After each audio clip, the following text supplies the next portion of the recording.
Bueno, pues buenas tardes a todos otra vez, bienvenidos nuevamente. Ya terminamos este primer encuentro de investigadores del Archivo Ducal de Medinaceli con una figura no menos importante como es José María Domínguez.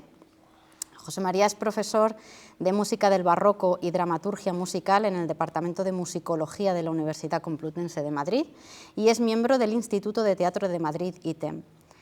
José María es asiduo investigador de este archivo desde el año 2006, ni más ni menos, y creo que mañana vuelves a investigar otra vez, te tengo agendado, que fue cuando inició en 2006 su tesis dedicada al mecenazgo musical del noveno duque de Medinaceli, tesis que publicó el Centro de Estudios de Europa Hispánica, titulada Roma, Nápoles, Madrid, mecenazgo musical del duque de Medinaceli entre 1687 y 1710.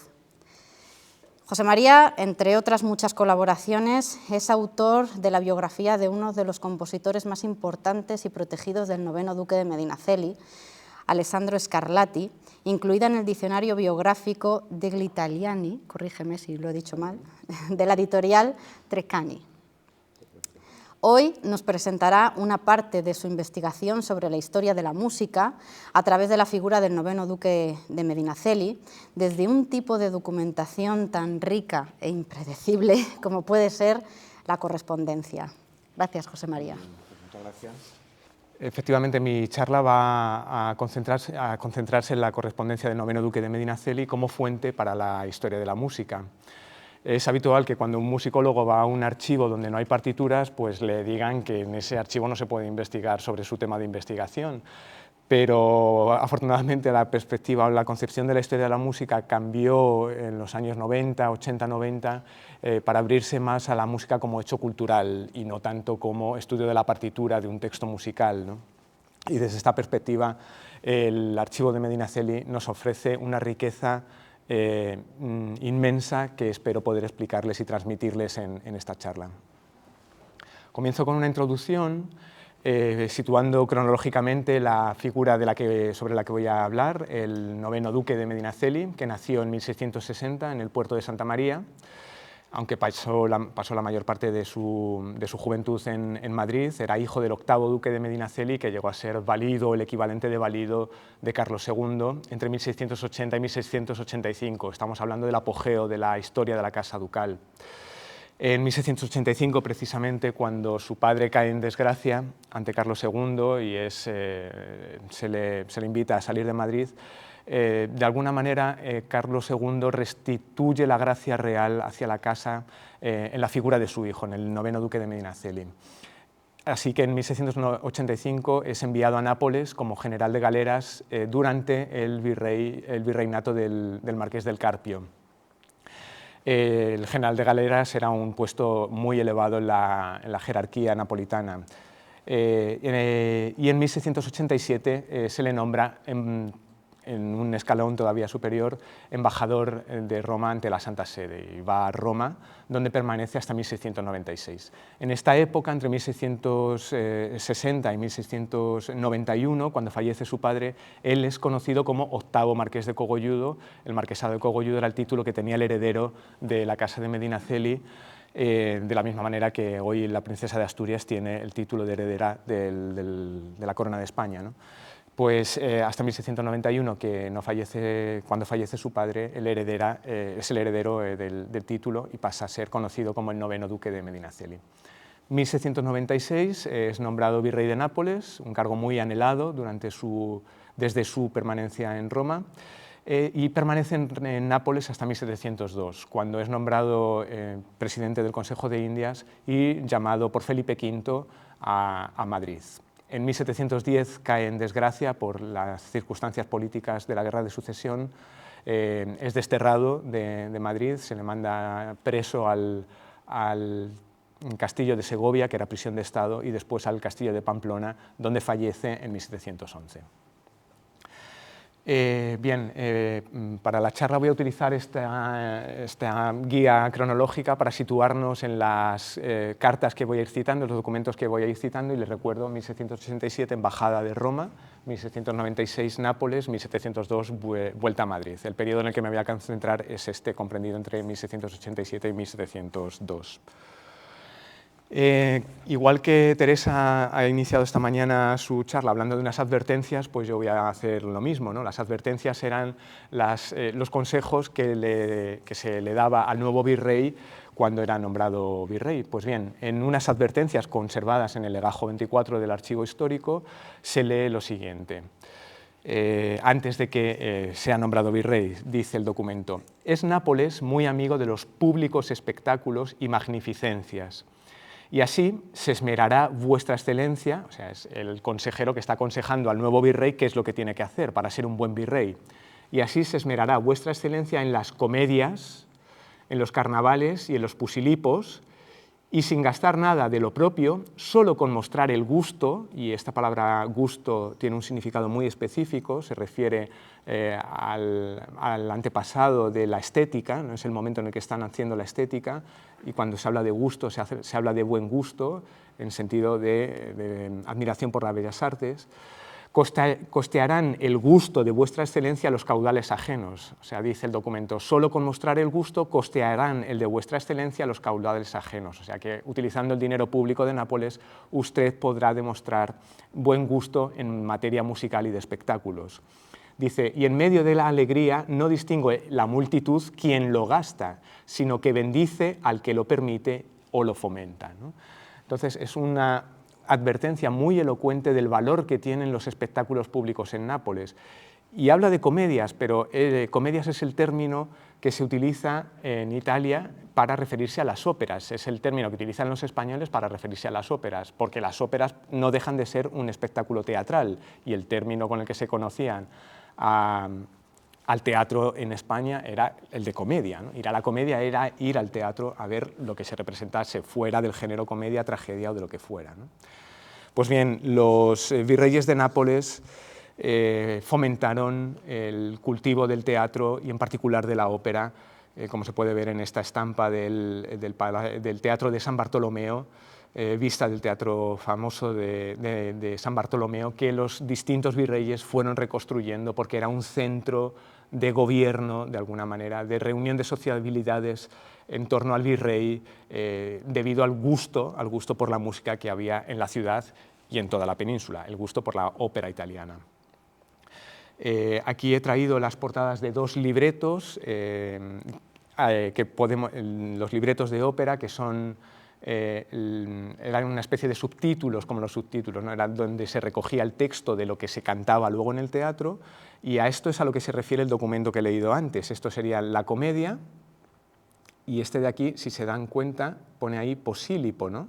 El texto decía, vuelvo a leerlo, «Es Nápoles muy amigo de los públicos espectáculos y magnificencias, así se esmerará vuestra excelencia en las comedias», que esto sería el libreto, el texto cantado con la portada de una de esas comedias, aunque el género específico es drama per música, que es lo que luego se conoce como ópera, o los pusilipos, ¿no? Estas serenatas que se representaban en el casino del virrey en el barrio de Posilipo, que era el barrio costero de Nápoles, donde tenían un palacio de verano los virreyes, igual que en Madrid, pues en las afueras de Madrid hay residencias veraniegas donde los reyes pasaban el verano como Aranjuez, pues algo más o menos así era el Posilipo, donde se hacían fiestas con música en las tardes de verano napolitanas. Si se dan cuenta, este cómodo antonino está dedicado a la duquesa de Medinaceli y virreina de Nápoles, es una cortesía hacia la mujer del virrey, y este lo mismo, María Girón y Sandoval, duquesa de Medinaceli, virreina de Nápoles, dedicada a su excelencia. Aquí tenemos una vista de Vanvitelli, del Golfo de Nápoles, con las casas de Posilipo y con las barcas donde se hacía música como forma de entretenimiento en las tardes de verano, sobre todo, ¿no? Aquí se ve el Golfo con el Vesubio al fondo. Y aquí es donde se hacían los paseos marítimos veraniegos en los que se interpretaban este tipo de músicas. Así que vuelvo al documento, a las advertencias del legajo 24 para resaltar la idea del gusto como clave fundamental que aparece continuamente en la correspondencia y que se vincula continuamente no solo a las artes visuales, sino sobre todo a la música y a los espectáculos. y ha sido un argumento de investigación, si vemos en este libro de Vernon Hyde Minor, entre la muerte del barroco y la retórica del buen gusto. El buen gusto sería como el paso preilustrado al gusto del siglo XVIII, ¿no? En este momento, a caballo entre el siglo XVII y el siglo XVIII, que es el que ocupa nuestro noveno duque de Medinaceli. Y tiene mucho que ver este momento con el auge de la ópera italiana. La ópera italiana había nacido en en Florencia en 1600, cuando se representan las primeras óperas italianas, que son espectáculos teatrales totalmente cantados, pero la verdadera forma de ópera italiana, la que triunfa, se inventa realmente en Venecia en 1637, que es la ópera comercial. Desde 1637 hasta 1650 este tipo de entretenimiento público, ópera totalmente cantada, de tipo comercial, conquista Italia. En 1637 es el primer espectáculo en Venecia y en 1650 el virrey español de Nápoles, el conde de Oñate, del que luego hablaré, se da cuenta del potencial de la ópera como forma de gobierno, como instrumento regio, como instrumento regni, y llama a unos músicos italianos que hacían este tipo de espectáculo para ir a Nápoles a hacer la primera representación operística en 1650. Pues bien, este es el momento de auge de la ópera italiana, que es un fenómeno internacional, nace en Italia, pero pronto conquista toda Europa. Se suele decir que la ópera, junto con el código napoleónico, fueron los dos elementos que unificaron culturalmente la Europa del siglo XVIII. Y en Nápoles tiene una especial importancia porque era la ciudad de la fiesta, porque además estaban los conservatorios donde se formaban estos músicos, con un sistema de formación de alto nivel, equiparable a lo que hoy sería una escuela de formación de atletas o de competición de alto rendimiento, ¿no? Pues algo así eran los conservatorios de Nápoles. Y por último, el prestigio que se ve en los retratos de estos dos músicos que tenemos aquí. A la izquierda, Matteo Sassano Mateuccio, un cantante napolitano que vino a Madrid, llegó a venir a Madrid por por mediación del duque de Medinaceli, luego lo veremos, y a la derecha vemos al compositor Alessandro Scarlatti en un retrato que está en el Palacio de Liria y que fue este compositor protegido también por el noveno duque de Medinaceli, padre del más famoso Domenico Scarlatti, pero que en el propio siglo XVIII era mucho más importante el padre, Alessandro Scarlatti, que el hijo, ¿no? Representaba la máxima perfección de la música, su obra representaba la máxima perfección de la música. Y traía a colación estos dos retratos por el prestigio que se ve en el hecho de retratarse, ¿no? No cualquiera se podía retratar, y el hecho de que dos músicos, un cantante y un compositor, lleguen a retratarse, nos hablan del prestigio que alcanzó la música en esta época.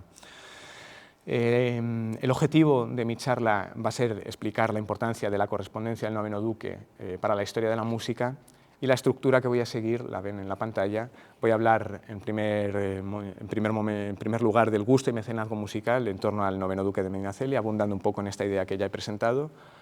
En segundo lugar, hablaré de los aspectos archivísticos de la serie que se conserva aquí de correspondencia. En tercer lugar, hablaré específicamente de la correspondencia, de su valor como fuente histórica, la importancia de cruzar las fuentes. Ya lo han hecho algunos ponentes que me han precedido en el uso de la palabra esta mañana, cómo la documentación que se conserva en este archivo adquiere sentido si la cruzamos, la comparamos con otra documentación de otras instituciones, y también de los límites, como hablaba también alguno de los ponentes esta mañana, qué es lo que no encontramos o no hemos encontrado hasta ahora en el archivo de Medinaceli. Y terminaré haciendo una propuesta de una oportunidad para la memoria, porque el año que viene, en 2025, se celebra el centenario de la muerte de Alessandro Scarlatti, y puede ser una oportunidad para recuperar cantatas suyas que hablan de temas que no son tan cercanos como el río Tajo a los toledanos, ¿no? Pues terminaré así. Así que paso a la primera parte de la charla, gusto y mecenazgo musical en torno al noveno duque de Medinaceli. Y lo hago con un retrato de este octavo conde de Oñate, al que me refería antes, para explicar cómo Nápoles fue el centro de una serie de diplomáticos melómanos. Podemos utilizar este anacronismo, en el siglo XVIII nos hablaba de melomanía, esto es un invento del siglo XIX, pero nos sirve para entendernos de lo que estamos hablando, de estos virreyes que utilizaron la música por gusto personal, pero también como instrumento político en su acción de gobierno durante la segunda mitad del siglo XVII. Perdón. El octavo conde de Oñate fue el primer virrey de esta serie de virreyes al que voy a mencionar a continuación, españoles, claro, que desarrolló un importante mecenazgo cultural. Tan importante que Oñate, en 1650, ya lo he explicado, importa a Nápoles después de la revuelta de Masaniello y como forma de la restauración del programa de restauración borbónica, después de una revuelta que había intentado acabar con el sistema de dominio español, pues Oñate despliega un gran programa cultural y la ópera está en el centro de ese programa. Tan importante es que hace venir una compañía veneciana que representa l'Incoronazione di Popea de Monteverdi en Nápoles. Y este libreto que vemos aquí, que se conserva en el Conservatorio de Nápoles, junto con la partitura, son dos de las fuentes más importantes para una obra canónica dentro de la historia de la música, como es l'Incoronazione di Popea de Claudio Monteverdi. La primera ópera de la historia es el Orfeo de este Claudio Monteverdi, y otra de las más importantes dentro de la génesis de la historia de la ópera es la Incoronazione di Popea, y una de sus fuentes más importantes está en Nápoles gracias a la acción de este virrey a quien se dedicó la representación, y de nuevo vemos el libreto con la dedicatoria al virrey Íñigo de Guevara y Tassis, que era el conde de Oñate, ¿no? Fue el séptimo marqués del Carpio, muy relacionado hijo de Luis de Haro, muy relacionado con los Medinaceli, también eran todos familia, estaban relacionados entre ellos, y protector de Velázquez en la época de Felipe IV y también de Calderón de la Barca. Después, en 1660, este séptimo marqués del Carpio fue quien encargó las dos óperas que que sirvieron para celebrar la paz de los Pirineos en 1660. Celos aún del aire matan y La púrpura de la rosa, pues se deben a este personaje, el séptimo marqués del Carpio, cuyo mecenazgo musical es tan importante en Madrid como luego en Roma y como después en Nápoles, justo el mismo íter que recorrerá el noveno duque de Medinaceli después. Y tan importante es que se acaba de publicar esta biografía de Louise Stein, una musicóloga americana, que ha publicado la monografía definitiva sobre el mecenazgo musical del séptimo marqués del Carpio. Para que vean que también tiene esta actividad de mecenazgo tiene resonancia fuera de importancia para investigadores también de otras nacionalidades, ¿no? El siguiente virrey melómano es el conde de Santisteban, el protector de Lucas Jordán, de Luca Giordano, cuya familia vemos aquí retratada por el propio Giordano. Recuerdo que Giordano es el pintor de los frescos de la sacristía de Toledo, que luego veremos también porque está llena de ángeles músicos. ¿Qué sentido tienen estos ángeles músicos en ese fresco? Pues los intentaré explicar.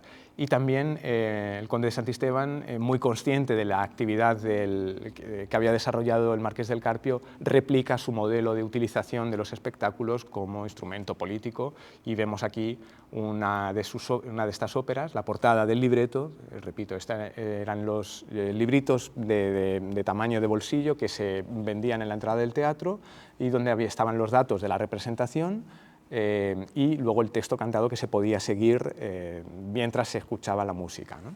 Una especie de subtitulado del siglo XVII.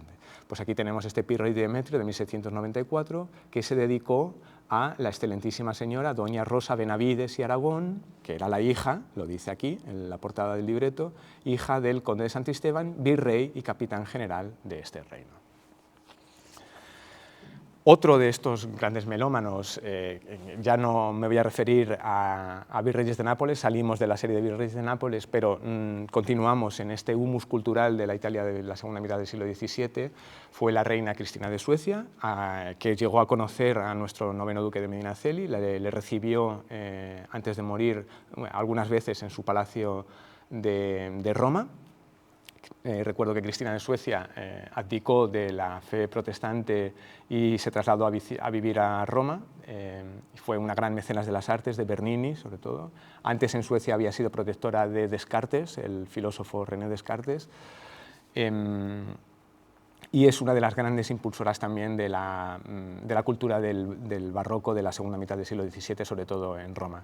Y es dedicataria, entre otras cosas, pues de las obras de Arcangelo Corelli, otro de los grandes nombres de la historia de la música, que vemos aquí su primer opus, dedicado, como ven aquí, dedicado a la Sacra Real Majestad de Cristina Alejandra, reina de Suecia, que vivía en 1681 cuando se publicó esta obra. Esto es música, esto son partituras, no es un libreto, pues fueron dedicadas a la reina Cristina de Suecia, que, repito, es uno de los personajes que están en el entorno de nuestro noveno duque, en el entorno cultural. Otro de estos personajes italianos a los que emulan estos virreyes de Nápoles, como Carpio, Santisteban y Medinaceli, fue el cardenal Pietro Toboni, que lo traigo a colación porque nos permite vincularlo con otro gran nombre de la historia de la música, como es Jorge Federico Händel o George Friedrich Händel, el compositor del Mesías, que trabajó para este personaje, para el cardenal Ottoboni, en Roma, en un periodo muy breve, entre 1706 y 1708. El cardenal Ottoboni fue mecenas de Händel y lo recibió en el Palacio de la Cancillería, donde residía. Además de Händel, fue protector también de Arcangelo Corelli, ¿no? O sea, son los mejores nombres de la música, los mejores compositores de la época trabajaron para estos mecenas, para el gusto que habían desarrollado estos mecenas, que a su vez sirven como modelo, insisto, para los virreyes y embajadores españoles que pasan por allí. Del cardenal Pietro Toboni, ven aquí la portada de otra de las obras de Arcangelo Corelli que fue dedicada al cardenal Pietro Ottoboni. Si se fijan, con una iconografía arcádica con estos laureles y estas naturalezas que evocan la estética de la Academia de la Arcadia. Está todo muy relacionado con el momento del clasicismo. En el archivo de Medinaceli, en el legajo 41, tenemos un billete de este cardenal Ottoboni. Un billete es un papel manuscrito que se enviaba informalmente y que está fechado a las 6 de la noche del 30 de enero de 1691. En ese momento, Pietro Ottoboni era el secretario de Estado del Vaticano, era el hombre de confianza de su tío, que era el Papa, Alejandro VIII Ottoboni, que murió 2 días después. Es decir, esta carta, que es un autógrafo remitido por el cardenal Ottoboni al noveno duque de Medinaceli, que está aquí en el archivo, es un billete diciéndole que su tío, el Papa, está a punto de morir y que tienen que preparar el conclave. Pues este billete, que después Medinaceli mandó en una copia, se la mandó al rey, por eso él se quedó con el original, nos da la idea de la importancia que tenía el propio embajador, nuestro noveno duque de Medinaceli, en Roma, hasta el punto de que el secretario de Estado es la primera persona a la que escribe cuando se da cuenta de que hay que convocar el cónclave, ¿no?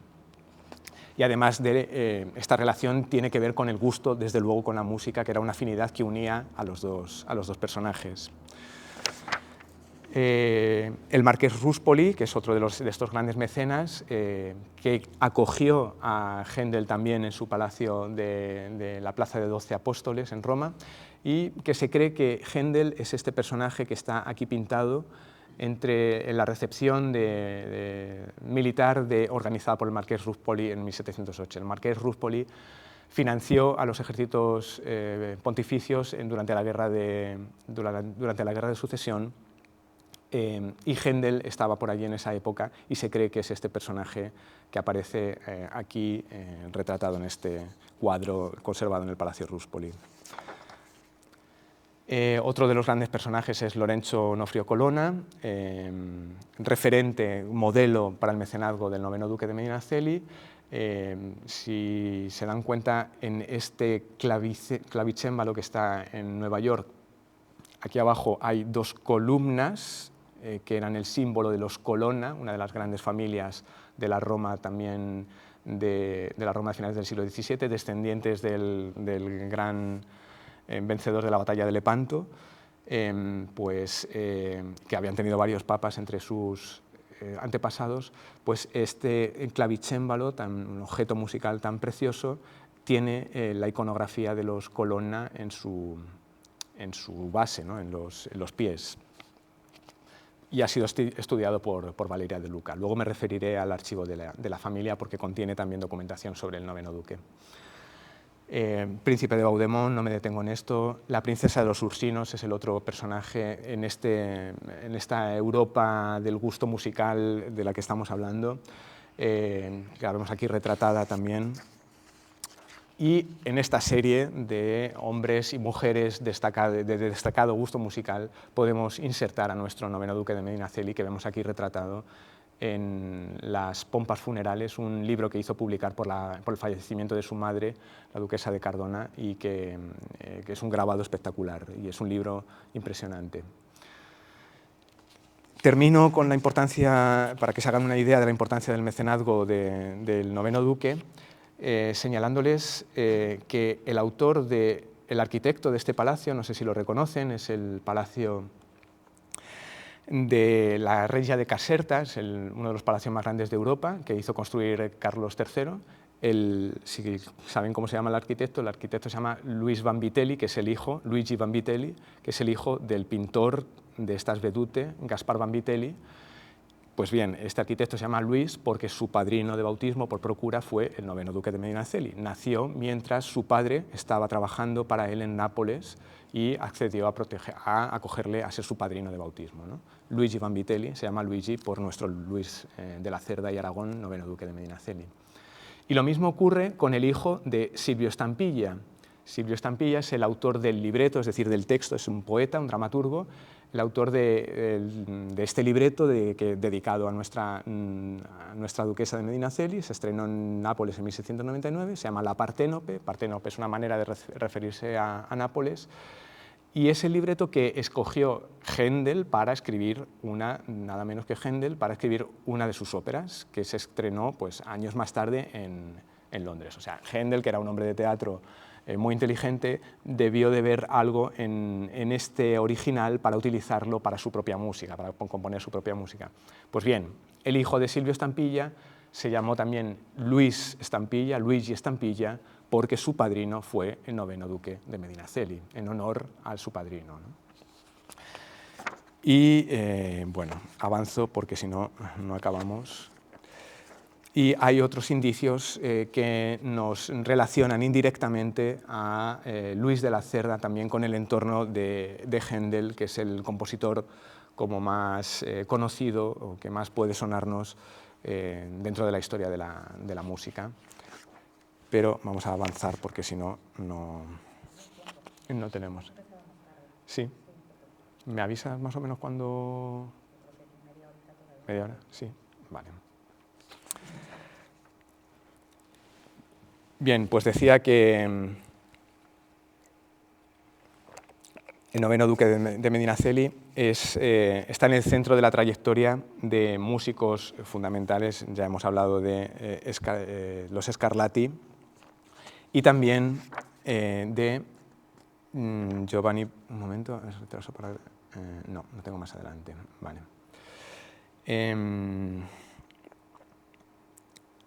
He dicho que tangencialmente estaba relacionado con Händel, o sea, indirectamente él no llegó a conocerlo, pero sí que conoció a cantantes que luego trabajaron para Händel en Londres, y protegió desde luego a Alessandro Scarlatti y a su hijo Domenico, que vemos aquí en estos dos retratos. Y también a otro compositor un poco menos conocido, Giovanni Paolo Colonna, cuya dedicatoria con un bellísimo escudo de la Casa Ducal veremos más adelante. Vamos un momento al 25 de agosto de 1687, cuando el noveno duque de Medinaceli hace su entrada como embajador en Roma. Esto que están viendo aquí quizás no lo reconozcan, pero es la Plaza de España, es un grabado realizado por Filippo Shore y que recoge la gran fiesta celebrada el 25 de agosto de 1687, que era el cumpleaños de la reina de España, y que hizo celebrar el marqués de Cogolludo, nuestro don Luis, y que hizo grabar por uno de los mejores grabadores, Filippo Shore, con esta imagen que parece pequeñita, pero que es un grabado de enormes dimensiones y muy detallado, como podremos ver ahora. Si se fijan hacia la derecha, lo que hay ahí es un escenario con una gran orquesta. Bueno, aquí ven el marqués de Cogolludo, ¿no? Este es el escenario hacia la derecha, con una de las primeras orquestas de la historia de la orquesta, con gran cantidad de violonchelos, de violines y los cantantes que están en primer plano, si se fijan. Pues el noveno duque de Medinaceli organizó esta gran fiesta en la Plaza de España para interpretar una serenata en la que tocó el violín Arcangelo Corelli, y que es uno de los grandes actos de presentación ante la Roma como embajador ante Roma. ¿Por qué?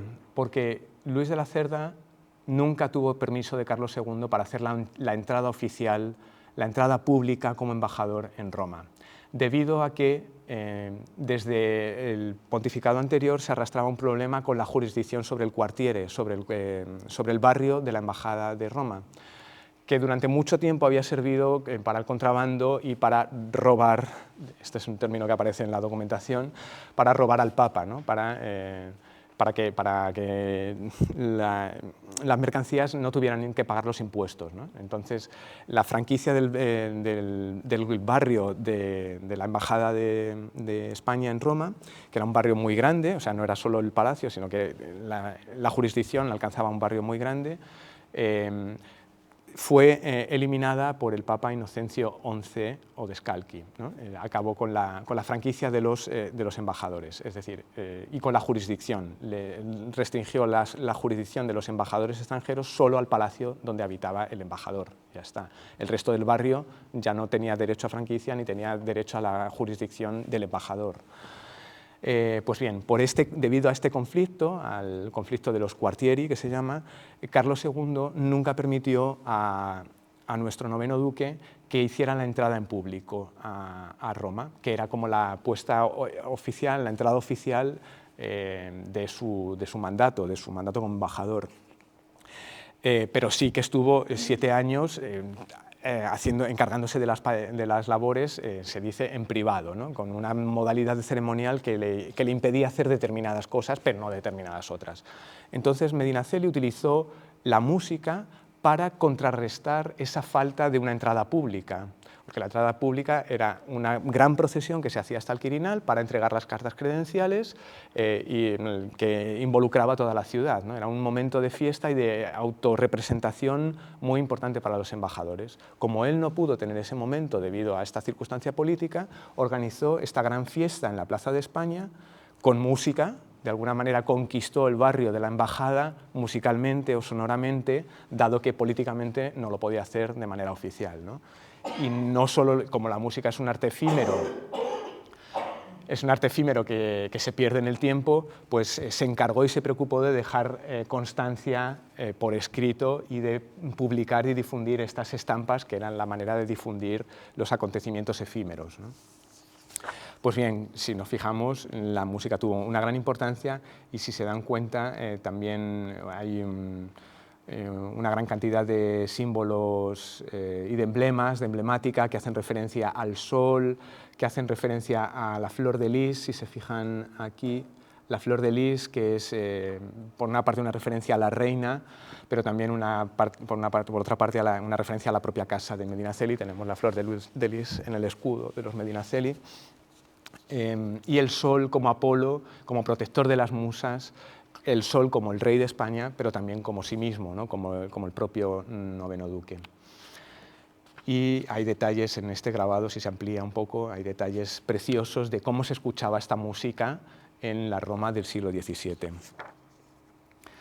Termino en 1694, mientras todavía es embajador, termino con esta primera parte, mientras es embajador, Giovanni Paolo Colonna, un compositor florentino, le dedica estos salmos para las vísperas, si se dan cuenta aquí, dedicados al duque de Medinaceli, dedicados por Juan Pablo Colonna, que dice aquí que es el compositor de la Basílica de San Petronio en Bolonia. Pues si pasamos la página, está la portada de uno de los del canto primo, uno de las voces de canto. Pues si pasamos la página encontramos este precioso grabado con el escudo ducal y después una dedicatoria escrita en español. O sea, esto es un objeto cultural fabricado en Roma por un boloñés con música italiana, pero dedicadas a un español y escrita en español.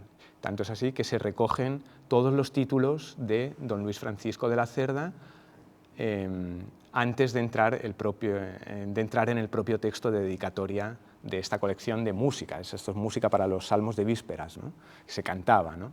Y hace una reflexión preciosa sobre la importancia de la música para los árcades en la antigüedad griega, etcétera. Es una reflexión preciosa, ¿no? Que de alguna manera se puede relacionar con otros objetos musicales también relacionados a antepasados de don Luis, como estas vísperas de Diego Ortiz Toledano, que fueron dedicadas a Perafán de Rivera. Es un libro de música también, pero con donde vemos repetida la misma pauta bibliográfica, ¿no? El escudo del dedicatario y la dedicatoria, en este caso en latín, porque esto es del siglo XVI, no es del siglo XVII, pero probablemente este libro pudo servir de modelo para la dedicatoria de este otro que veíamos antes. Es una hipótesis, de momento no está demostrado, pero parece que tiene sentido vincular los dos. Si se fijan aquí, en el libro de Diego Ortiz, de las vísperas de Diego Ortiz, encontramos algunas semejanzas, como por ejemplo el hecho de que el segundo nombre con el que se nombra a don Luis Francisco de la Cerda no es el de su madre, no son los títulos de su madre, sino que es el de Afán de Rivera, que viene muy detrás en su genealogía, ¿no? Pues probablemente porque hay algún tipo de vínculo entre estas dos dedicatorias. Y en Nápoles, en 1697, encontramos este curioso La Cerda de Resonante. Esto no es un libro de música, esto es un poema escrito por un Agustín de Vargas Machuca, un napolitano de origen español, caballero de la Orden de San Juan, y titulado con este curioso título que nos habla del gusto de nuestro noveno duque, La Cerda Resonante, armonía perfecta del gobierno de Nápoles, cifrada en las virtudes heroicas del duque de Medinaceli, su virrey, ¿no? O sea, la música como armonía y como modelo de gobierno, ¿no? Las dos esferas, el gusto por lo sonoro y la cuestión política vinculadas en esta dedicatoria. No me detengo en esto porque sí que quiero andar. El último objeto cultural que muestro son estas rimas de Francesco Maria Paglia, que fue otro poeta, dramaturgo que estuvo al servicio del noveno duque de Medinaceli. Son componimenti per música, componimenti aquí no en el sentido de obras musicales, sino de poesías, de textos, para ser luego puestos en música, para ser cantados. Y en este libro que se conserva en la Biblioteca Angélica encontramos este precioso dibujo, donde de nuevo tenemos los elementos arcádicos que veíamos antes en las dedicatorias de Cristina de Suecia, y donde de nuevo tenemos la figura del sol o de Apolo en un personaje que recuerda mucho a algunos retratos del noveno duque de Medinaceli, ¿no? Puede haber también un guiño aquí en este dibujo a la figura del noveno duque. Entro así en los aspectos archivísticos de la serie, la segunda parte de la ponencia, para hablar sobre el origen de la serie de correspondencia en la que yo he estudiado aquí, función y relación con otras fuentes de la correspondencia. Bien, Estamos hablando de 45 legajos, que son los 45 primeros legajos de la serie Archivo Histórico. Es una sección facticia que creó Paz y Meliá en el siglo XX cuando reorganizó el archivo de la casa. Pues él fue rastreando todas las series históricas que habían llegado y extrayendo los documentos que él, desde su mentalidad positivista, consideraba como más importantes desde el punto de vista histórico, ¿no? Pues porque había un gran personaje, porque se narraba un gran hecho histórico, por lo que fuera, ¿no? Pero desnaturalizando la función histórica del archivo. Pero estos 45 legajos sorprendentemente conservan la forma original y son 45 legajos de correspondencia del noveno duque. O sea, que el Paz y Meliá ya se dio cuenta de que había un sentido, un patrón, que no se debía desnaturalizar, ¿no? Y los mantuvo como los 45 primeros legajos del archivo histórico, que son todo correspondencia del noveno duque con distintos personajes. La forma de estos papeles, aunque hoy los encontramos abiertos, pero se nota perfectamente el plegado original. Eran documentos que originalmente el secretario del duque plegaba, guardaba y despachaba con esta forma, ¿no? Plegados en 4. Y todavía se ven los plegados anteriores a la forma de conservación actuales, ¿no? Y si se dan cuenta, guardan las marcas de registro. Aquí pone la fecha, el lugar, perdón, Roma, 30 de enero de 1691, es el papel que veíamos antes del nipote del Papa Ottoboni, el remitente, el cardenal Ottoboni, y aquí dice respondido, ¿no? la anotación del secretario del noveno duque para dejar constancia de que esa carta ya se había respondido. Pues bien, como digo, todo esto son elementos que nos hablan de la función original de estos documentos y que servían para agilizar el despacho de la correspondencia. O sea, cuando el secretario se sentaba junto con el embajador para ver qué tenían que responder, pues el secretario hacía este proceso de manipulación de la fuente para dejar registro tanto de que se respondía como de lo que se respondía. Los secretarios, por tanto, del noveno duque de Medinaceli tienen una gran importancia para entender la forma archivística actual de la serie de estos 45 legajos de correspondencia. Y esos secretarios, sabemos sus nombres, son Diego de Cabreros, que además tenía afán de poeta, porque publicó algunos textos poéticos en estos componimentos publicados en Nápoles en 1697, y dedicados a Luis de la Cerda por la recuperada salud de Carlos II. Pues bien, en este librito que recoge una serie de poesías de napolitanos y de españoles para celebrar esa circunstancia, la recuperada salud de Carlos II, pues hay poesías del secretario del virrey, don Diego de Cabreros, y Bernardo de Ezpeleta, que era el otro secretario de confianza de Medinaceli. Don Diego de Cabreros era el secretario de Estado y Guerra en Nápoles y don Bernardo de Ezpeleta era el secretario de Justicia. Eran los dos la mano derecha e izquierda del virrey, pero eran personas que venían de la familia, eran servidores fieles que ya venían de Roma y que tenían una relación muy estrecha con la familia. Ezpeleta, de origen vasco, por cierto. Así que la función de la correspondencia en manos de estos hombres del virrey tenía que ver con el registro de las minutas de los mementos y su capacidad para registrar en un estilo muy parecido al italiano.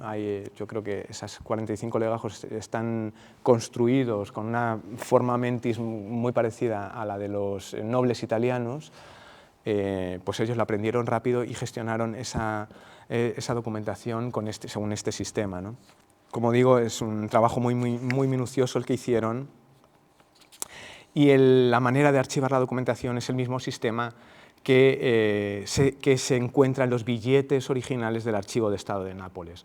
O sea, lo que encontramos en Toledo es la mitad de la correspondencia que ellos despacharon con el virrey, la otra mitad relativa a asuntos públicos está en el Archivo de Estado de Nápoles. Y el sistema de plegado del que hablaba antes, cuando vas a Nápoles y ves los legajos de las secretarías de los virreyes, es exactamente el mismo, ¿no? Allí sí que están doblados todos los billetes, hay que abrirlos y volver a cerrarlos en el legajo, no están abiertos, pero se ve exactamente el mismo proceso que he ilustrado, ¿no? De registro de la carta, de anotación de la minuta para la respuesta, etc.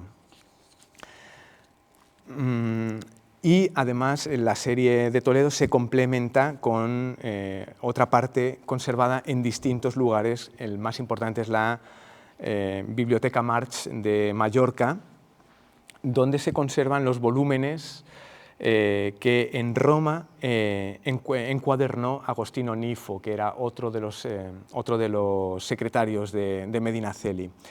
¿Y por qué están en la Biblioteca March? Porque esos volúmenes, como digo, se encuadernaron antes de viajar a Roma, antes de pasar a Roma, se encuadernaron y se guardaron en la biblioteca como si fueran libros.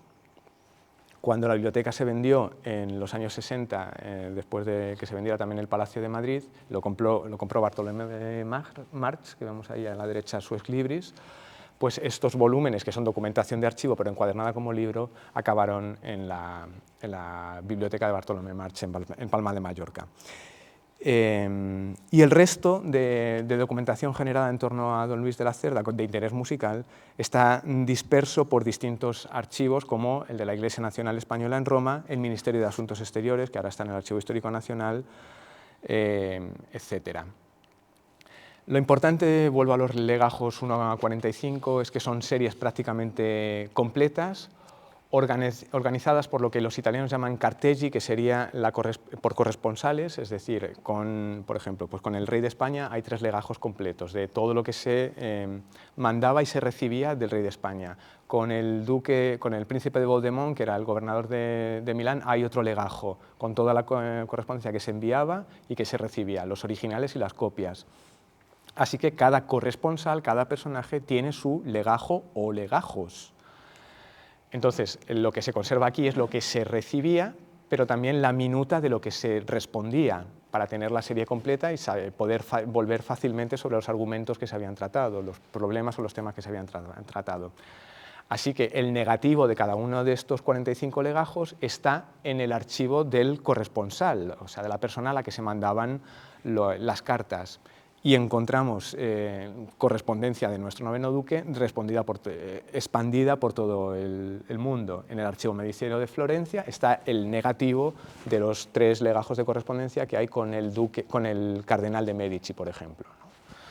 En París está el negativo de la correspondencia con el príncipe de Vaudémont. Aquí vemos una carta de nuestro noveno duque dirigida al príncipe de Vaudémont, con la característica anotación autógrafa ilegible, completamente ilegible, en esta letruja que es muy difícil de descifrar, pero que vale la pena invertir el tiempo para entenderla porque escribía muy bien. O sea, si se fijan, hasta aquí es la letra del secretario, que es bastante clara, muy redonda, pero aquí, después de la data, encontramos una pequeña anotación de cortesía, como nos decía antes Paco, ¿no? Francisco Jimeno, una anotación de cortesía pues, para demostrar la cercanía que suponía escribir a mano, ¿no? Esto se valoraba mucho en la correspondencia y encontramos aquí, al final, la firma autógrafa de nuestro noveno duque de Medinaceli en esta carta que hoy está en la Biblioteca Nacional de Francia. Lo mismo ocurre en el Archivo del Vicariato de Roma, donde hay correspondencia con el cardenal Ottoboni, que hace referencia al noveno duque. En el archivo de Subiaco, es el archivo de la familia Colonna, que está en la abadía de Subiaco, cerca de Roma. Y de nuevo, si se dan cuenta, aquí tenemos el autógrafo con la letra ilegible del noveno duque, la letra redonda, lo mismo, es una carta que está allí, el destinatario y la anotación de cortesía con la firma aquí en una carta que ahora está en Subiaco. O también en la Biblioteca Comunal de Jesi, donde se conserva el archivo de los Acciolini. Es una familia muy cercana a Cristina de Suecia, pues uno de los Acciolino era un hombre de confianza de Medinaceli con el que se carteó, y hay correspondencia también autógrafa, se dan cuenta, esta es la típica caligrafía satis illegible de nuestro noveno duque. ¿Cómo vamos de tiempo, Rosalía? ¿Sí? Vale. Bien, pues vamos a ver de qué nos habla esta correspondencia. Voy a poner algunos ejemplos para ya ir concluyendo sobre el contenido de esta correspondencia y su valor como fuente para la historia de la música. valor como fuente para la historia, como fuente histórica. La importancia desde el punto de vista cuantitativo es que hay muchísimas cartas, muy excepcional en el ámbito español que se conserven tantas cartas de un corresponsal y tan seguidas, tan amplias, con amplitud cronológica que va desde 1687 hasta 1710 y además por su amplitud geográfica. Hay correspondencia con Viena, con París, con Londres, con La Haya, con Portugal, incluso con América, alguna carta. Y además de la importancia cuantitativa tenemos la importancia cualitativa. Son series, algunas de las series tienen un tono muy confidencial. No era lo mismo escribir al Consejo de Estado o al rey que escribir a tu primo, a tu hermano o a alguien de tu confianza. Entonces el tono de la carta con alguno de estos tres personajes, el conde de Altamira, el duque de Sesto o el cardenal Giudice, es de plena confianza. Y entonces se hablan como si estuvieran en una conversación informal, ¿no? Que no es lo habitual tampoco en la correspondencia oficial. Y en esa confidencialidad aparecen muchísimas noticias sobre la música. Me gustó la comedia que vimos ayer en el Palacio, ha venido tal personaje, le estamos preparando una música para verla, para escucharla en el estrado de mi mujer, este tipo de cosas, ¿no? Así que los temas que encontramos que iluminan el interés para la musicología, son de interés para la musicología, pues la música como entretenimiento. La palabra más repetida en los documentos que yo he recogido es divertimento. El divertimento de una ópera. Después del divertimento, el cardenal Ottoboni le dio divertimento de música, el divertimento de la comedia, divertimento de carnaval, de nuevo en italiano, divertimento de la música, refiriéndose pues en otra carta, no sé muy bien, ¿no? O sea que la música no solo era un elemento de prestigio, sino que también era un elemento de entretenimiento, como lo es hoy para nosotros, ¿no? Y así le dice el duque de Sesto, escribiendo desde Milán en 1698, cuando Medinaceli estaba en Nápoles, le dice, y habiéndose comenzado a recitar la segunda ópera, recitar quiere decir cantar, interpretar, actuar, se ha recibido en este pueblo con tanto aplauso por la buena música, la poesía y demás circunstancias que la componen. Y sigue el duque de Sesto contándole a su amigo Medinaceli, que se puede decir con verdad que es una de las mejores que se ha hecho en este teatro, con que el gusto, de nuevo en el sentido que hablaba al principio, consigue el pasar la ociosidad de las noches con entera y cumplida satisfacción, con que, eso es lo mismo, está dos veces copiada, perdón. Esta carta, que está en el legajo 5, pues nos habla de que esta ópera en concreto había gustado mucho. ¿Y por qué se lo cuenta Medinaceli? ¿Por qué? Porque se está refiriendo a una ópera que estaba dedicada a su propia mujer. La mujer del duque de Sesto era Isabel María de la Cerda, hermana del duque de Medinaceli. O sea, le está diciendo, la ópera que yo he mandado cantar en Milán y que hemos dedicado a tu hermana ha sido de lo mejor, ¿no? O sea, hay que leer también entre líneas, ¿no? Para entender estas referencias. No es solo un comentario gratuito, sino que tiene también una intención pues para que él se sintiera halagado, ¿no? En otra carta, también de 1698, fíjense que estas cartas son de enero-febrero, que era la temporada de carnaval, las óperas solían representarse en torno al carnaval, era un entretenimiento de carnaval. Luego, cuando llegaba la cuaresma, dejaban de representarse, estaba prohibido representar las óperas. Entonces, el cardenal de Giudice, en una carta del legajo 27, le dice a Medinaceli, con que estos mozos tendrán este tan apetecido entretenimiento, de nuevo la idea de entretenerse, aunque con mayor gasto, o sea que esta vez han invertido más dinero en estas óperas. Dice, y nuestro Médicis, es el cardenal de Médici, un tercero, se divertirá con armonías que un tiempo merecieron la aprobación de vuestra excelencia y de otros de mi orden. Que le está diciendo que cuando Medinaceli estaba en Roma, pues este tipo de entretenimientos, estas óperas de las que está hablando, pues a él le gustaban mucho, ¿no?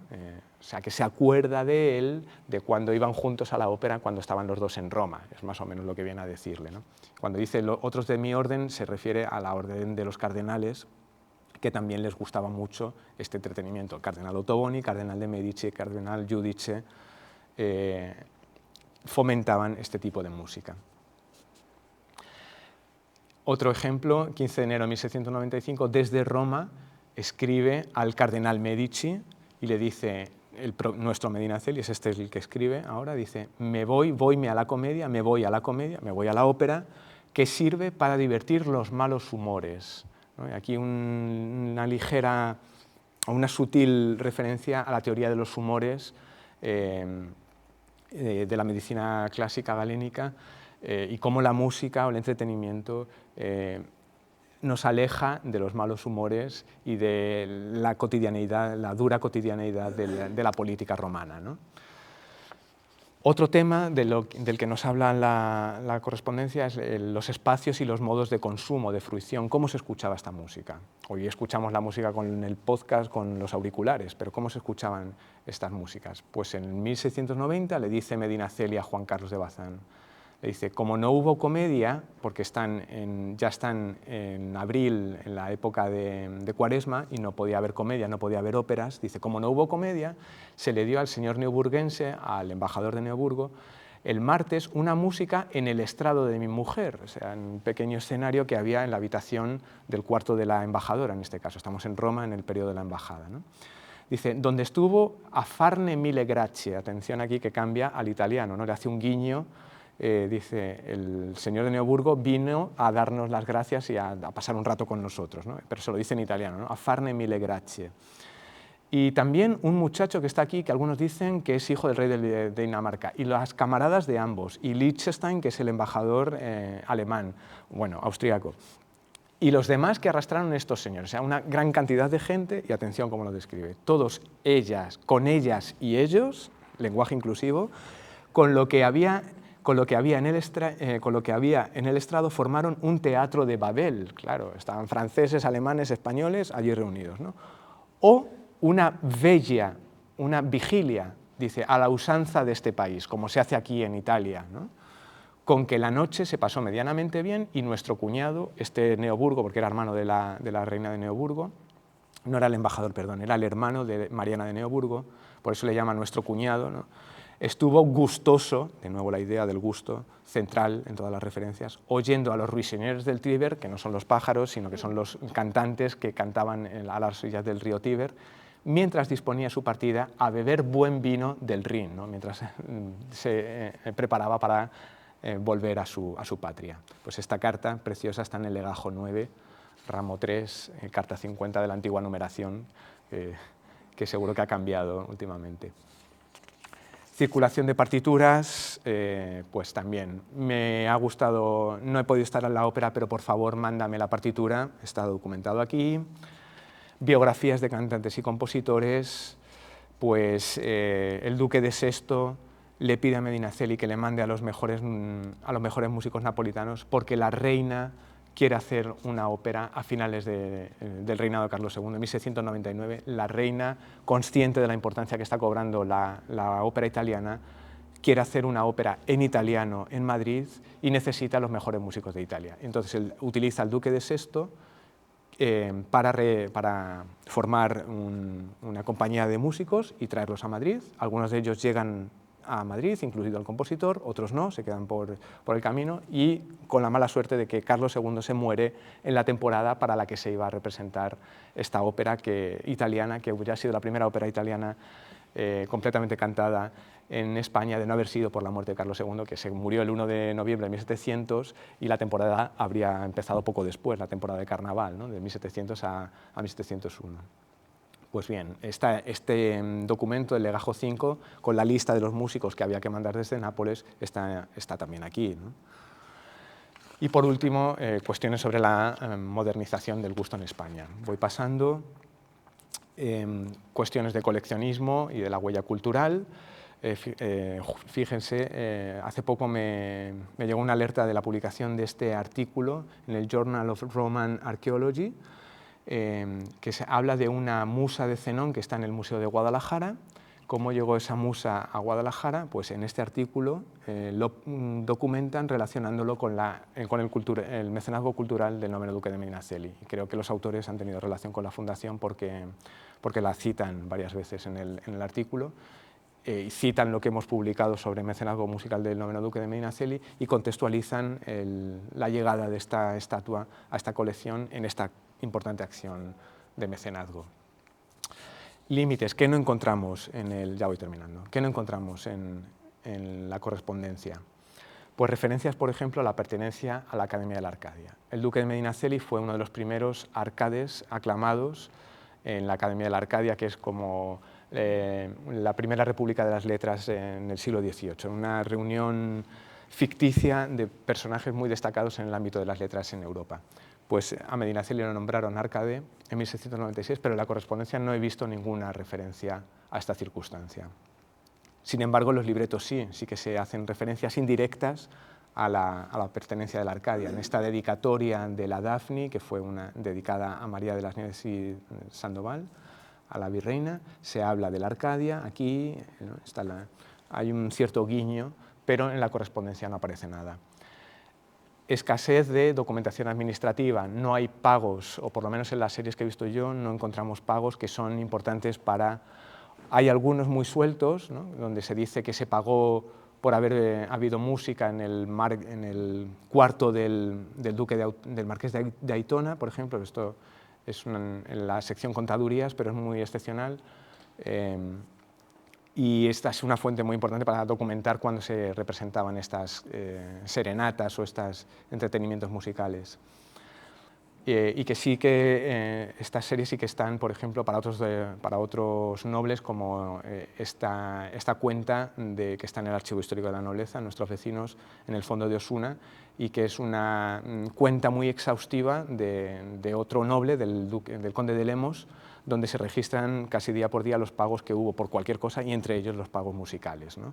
Pues este tipo de documentación yo no la he localizado todavía en el archivo de Medinaceli. No digo que no esté, sino que no he sido capaz de localizarla.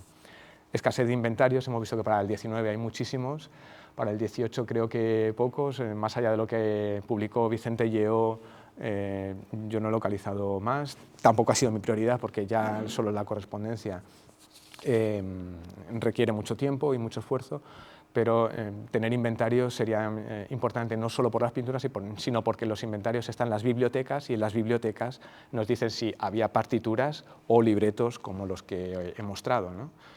Tantos libretos dedicados a estos personajes, a la virreina, hay series enteras de decenas de libretos de este tipo. Es imposible que no llegaran, no volvieran a Madrid después del periodo napolitano. ¿Dónde están estos libretos?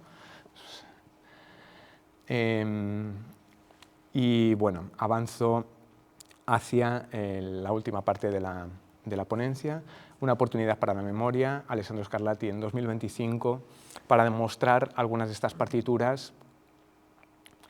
Si se fijan aquí, del señor Alessandro Scarlatti, aquí está la fecha, abril de 1698. Sabemos que en abril de 1698 Scarlatti estaba trabajando para Medinaceli en Nápoles. Esta es una partitura de una cantata, y en otra de esta misma serie, de este mismo libro, pues no sé si ven aquí qué palabra pone Tago, que es la manera italiana de decir río Tajo, y la forma no es porque esté hablando del río Tajo, ¿no? Dicen las arenas del Tajo. El Tajo, claro, es una manera de referirse a los españoles que estaban allí, ¿no? Igual que el Nilo es una manera de referirse a Egipto, o el Río de la Plata en la fuente de Bernini de Piazza Navona, pues una forma de referirse a América, ¿no? Pues el río Tajo, pero es un guiño también a una audiencia española, ¿no? Sin duda. Pues sería precioso el año que viene, con motivo del centenario de Scarlatti, poder escuchar estas cantatas que nos hablan o que hacen referencia a nuestro querido río Tajo en un contexto como el Palacio de Tavera.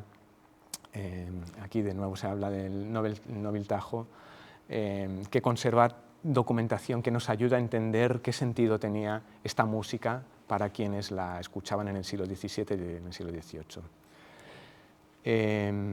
Y termino con esta pequeña anécdota de una publicación mía que no he podido traer, pero que es la más reciente.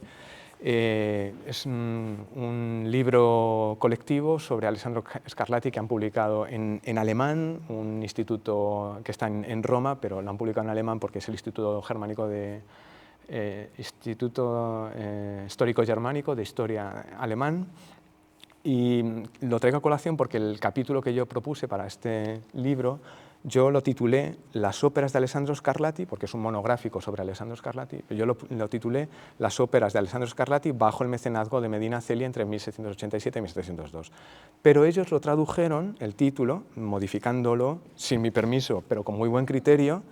Die Bedeutung der Herzogs no lo leo en alemán, pero la traducción de su traducción es La importancia del duque de Medina Celi para la obra de Alessandro Scarlatti entre 1787 y 1702. Es decir, donde yo había puesto en primer lugar al compositor, Alessandro Scarlatti, ellos pusieron al duque de Medinaceli. O sea que ni siquiera yo soy consciente de la importancia que tiene su mecenazgo en la Europa del siglo XVIII, porque decir Alessandro Scarlatti en el siglo XVIII era como decir la mejor música posible en ese momento. Con esto agradezco la atención y quedo a disposición si hay alguna pregunta. Es fundamental el cruce de fuentes, es justo lo que estaba esperando oírte, pero bueno, ya lo hablaremos. Lo extraordinario que tiene la correspondencia personal es que complementa todo lo que encontramos en los otros archivos. En los archivos estatales es prácticamente imposible encontrar una correspondencia de cartas y al nivel que se habla, ¿no? Entonces, la imagen que se tiene de la historia política cambia completamente cuando se consulta la correspondencia familiar y cercana, ¿no? No cuando se consulta la correspondencia diplomática, que es distinto, ¿no? Entonces, es extraordinario el trabajo que has podido hacer precisamente porque puedes consultar. El cruce de fuentes es esencial en cualquier trabajo histórico, no puedes quedarte con un tipo de fuentes, ¿no? Y por supuesto con un tipo de depósito, pero la riqueza de la correspondencia de este archivo es extraordinaria. Sí, solo quería decir eso. Sí, muchas gracias por la reflexión, es así. Claro, lo que no he contado es el lado negativo de esta metodología, ¿no? Que es que para conseguir una de esas noticias hay que pasar miles de no noticias, ¿no? Para llegar a esas píldoras que yo cada vez que la encuentro me emociono en el archivo cuando estoy investigando, y Rosalía lo sabe, porque claro, es encontrar una aguja en un pajar, pero es una aguja no de oro sino de platino, sino de un gran valor cuando efectivamente se contextualiza y se cruza pues, con la documentación como la de los libretos, con documentación de pagos por música o con las propias partituras. Claro, cuando tenemos la suerte de encontrar la carta, la partitura y el libreto, tenemos prácticamente el contexto completo, el texto y el contexto, ¿no? Así que muchas gracias.